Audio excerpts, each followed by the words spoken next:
Just hours to go for the scheduled arrival of 5 lethal Rafale jets in India. They'll be landing at the Ambala airbase and preparations are on right now and full swing. IAF Chief RKS Bhadoria will be at the Ambala airbase to welcome the jets. Currently, the fighter jets are at the Al Dhafra airbase in UAE and are scheduled to leave for Ambala shortly. They're expected to arrive at Ambala at about 2 p.m. in the afternoon. India Today has also accessed details of what exactly will happen once the jets land. The pilots, led by Group Commander Sushant Singh, will be received by the IAF chief, after which the pilots will share their experience on flying the jets from France to India and their training routine in France.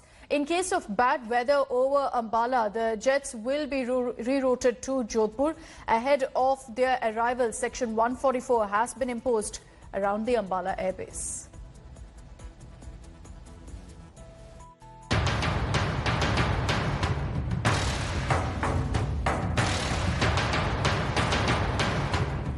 Indian Air Force Rafale jets being fueled mid-air by a French Air Force mid-air refueler as the first 5 of 36 Rafale fighter jets fly home to India from France.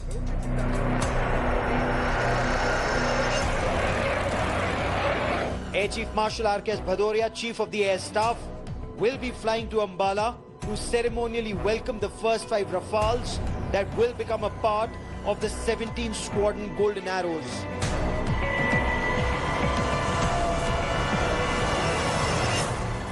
There is tremendous excitement in the Indian Air Force to welcome the latest and the most potent weapons platform in the inventory of the IAF.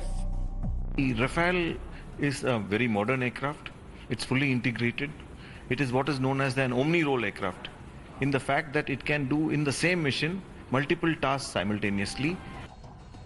The Rafales, with their Scalp, Meteor and soon to arrive Hammer missiles, will be able to acquire and destroy multiple targets, both in air beyond visual range and on ground hundreds of kilometers away.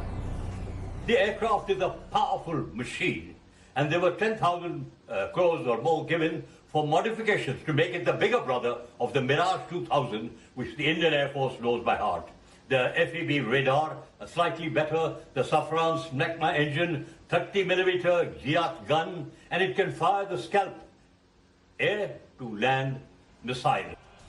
In fact, after the S-400 missile defense shield is deployed, together with the Rafales, Mirages and the Su-30 MKIs, there will be a quantum leap in India's air power in the next couple of years. On the eve of the arrival of the Rafale jets, Defence Minister Rajnath Singh posted a video of his flight on board a Rafale jet in France. With Manjeet Singh Negi in Ambala, Bureau Report, India Today.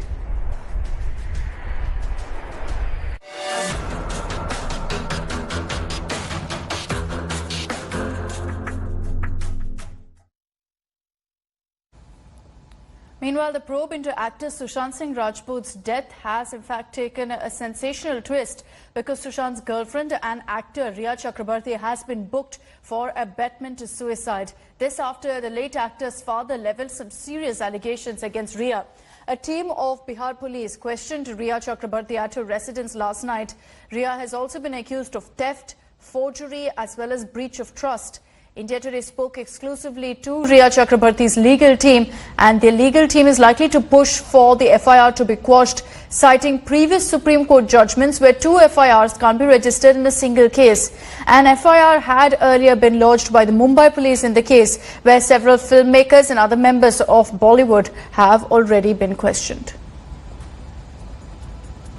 तो FIR दर्ज हुआ है और चाचा की तरफ से FIR दर्ज किया गया है। सुशांत के अकाउंट से बहुत सारा पैसा ट्रांसफर हुआ है उसके अकाउंट में, जॉइंट अकाउंट बना करके कई कंपनी बना करके कुछ धोखाधड़ी का काम किया गया उसकी तरफ से।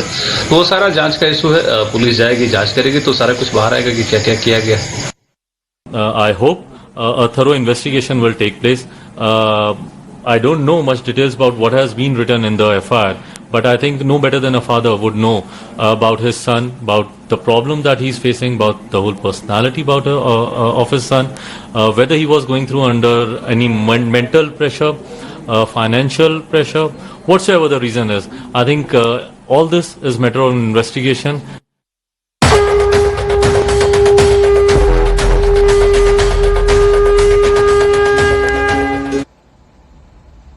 With just days left for the ceremony for the Ram temple, there's no end really to politics over it. The latest to wade in is Asaduddin Owaisi, who said that the Prime Minister attending the Bhumi Pujan on August 5th will be a violation of his constitutional oath. We get you all the reactions on the story.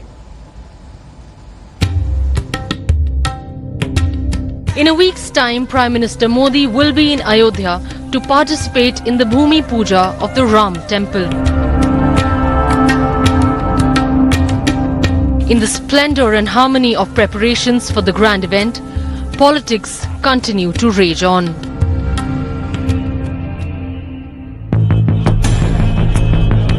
AIMIM chief and MP Asaduddin Owaisi is the latest to wade into the Bhumi Puja row.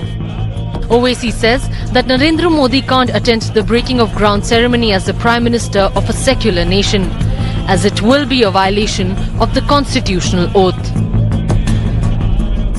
The Prime Minister of India, Shri Narendra Modi, should not attend this event as the Prime Minister of this country. He can definitely attend this function in his individual capacity. The Prime Minister also has freedom of religion. Every Indian citizen has freedom of religion. But I want to know from the Prime Minister that does Government of India has a religion? Does his government has a religion? No, because the Constitution clearly says that the secularism is part of basic structure of the Constitution. The Government of India has no religion. The Government of India celebrates all religion. The Government of India even celebrates those people who don't believe in God. Owaisi also rigged up the Babri Mosque demolition, saying that he cannot forget that over 400-year-old structure was demolished by a criminal mob. May I also remind the whole nation that this is going to come up on a masjid. For 500 years a masjid stood over there. Had Babri Masjid not been demolished, what would have been the fate? You are opening wounds, you are not joining the country. People who are accused of this crime are being called to that function. With elaborate plans for the ceremony already made, Owaisi's statements came under fire. Supreme court में निर्णय आ गया है. इसमें ओवैसी कुछ बोलें या अन्य कोई कुछ बोलें, उसके बोलने से पहले विचार करना चाहिए कि वो सुप्रीम कोर्ट का विरोध कर रहे हैं. ओवैसी का वक्तव्य बिल्कुल गलत है और उनके वक्तव्य को सुनने के बाद ऐसा लगता है कि ओवैसी पढ़े लिखे नहीं हैं. उनको इतिहास की जानकारी नहीं है, उनको अयोध्या की जानकारी नहीं है. प्रधानमंत्री जी अगर एक लॉफुल काम के लिए जा रहे, एक ऐसे काम के लिए जिसको सुप्रीम कोर्ट ने कहा है कि हाँ ठीक है होना चाहिए, तो उसमें असंवैधानिक या गलत क्या है? प्रधानमंत्री का जाना कानून के भी सम्मत है, जन भावनाओं के भी सम्मत है, संविधान के भी सम्मत है. There seems to be no end to politics over the Bhumi Pujan. From Maharashtra Chief Uddhav Thackeray, who demanded that the ceremony be held virtually, to Congress's Adhir Ranjan Chaudhary, who said that the former Chief Justice of India, Ranjan Gogoi, who delivered the Ayodhya verdict, should also be invited for the temple event.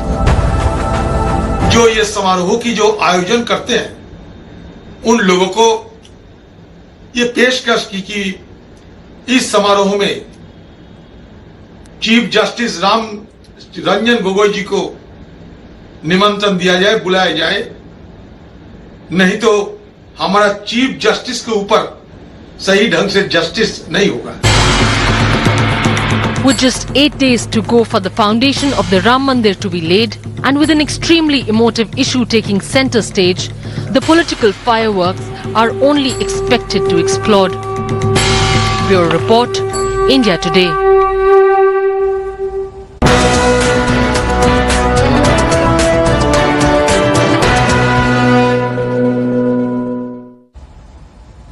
Let's Let's also get you all the updates that you need to know on the state of Rajasthan and the political crisis that's deepening there. BJP MLA Madan Dilawar's fresh petition challenging the merger of BSP MLAs into Congress will come up for hearing in the Rajasthan High Court today. Dilawar's earlier petition was on Monday rejected by the High Court on technical grounds. BSP will also be filing a petition in the Rajasthan High Court today challenging the merger of its 6 MLAs into the Congress. This a day after BSP issued a whip to the MLAs warning them of disqualification if they vote in favour of the Congress in the event of a trust vote in the Assembly. Meanwhile, the Rajasthan government has sent across a fresh proposal to the governor, once again pushing for an Assembly session on July 31st. Remember, the Rajasthan governor had returned Gehlot government's proposal for an Assembly session twice, seeking clarification on specific points.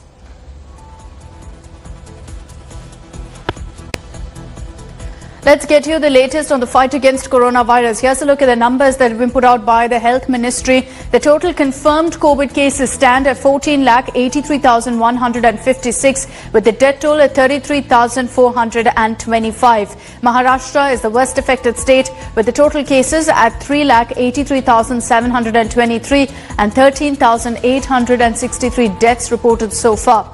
In Tamil Nadu, the number of confirmed cases stand at 2,20,716. The death toll at 3,571. Over to the latest numbers from the national capital. Delhi is the third worst affected state in the country. 1,31,219 cases have been reported so far, with the death toll at 3,853. Keep in mind that those numbers will be updated in the coming hours by the Health Ministry.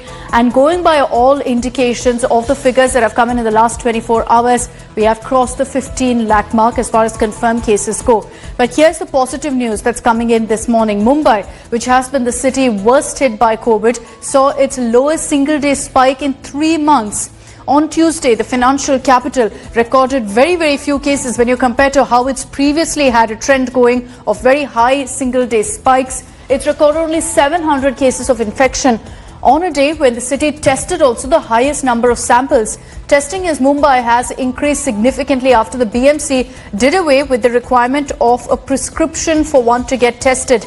There are emerging signs of the COVID curve now plateauing as the doubling rate in Mumbai is 68 days now, while the recovery rate is at 73%. The new numbers come as a relief for the BMC, which has been facing flack from the opposition for not testing enough.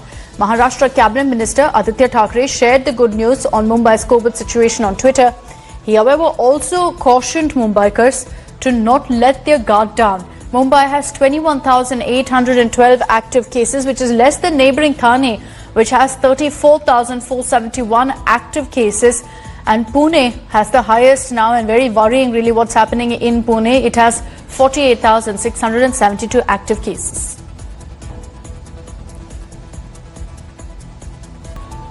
Welcome back. England have reclaimed the Wisden Trophy by beating West Indies in the third and final test by 269 runs. The visitors were bowled out for 129 in the second innings. There were rain interruptions as the final day at Old Trafford, but West Indies batsmen did not show any signs of resistance. After losing the first test, England made a strong comeback to win back-to-back tests. Highlight of day's play was Stuart Broad getting his 500th test wicket. He is also the 4th fast bowler and 7th overall in the 500 club. Broad picked 10 wickets in the match and was named player of the match, player of the series. Falling to Anderson for his 500th. Hello everyone, this is Rahul Kamal here. Hope you enjoyed this video. For the latest news and analysis, like and subscribe the India Today YouTube channel, and don't forget to press the bell icon to stay updated.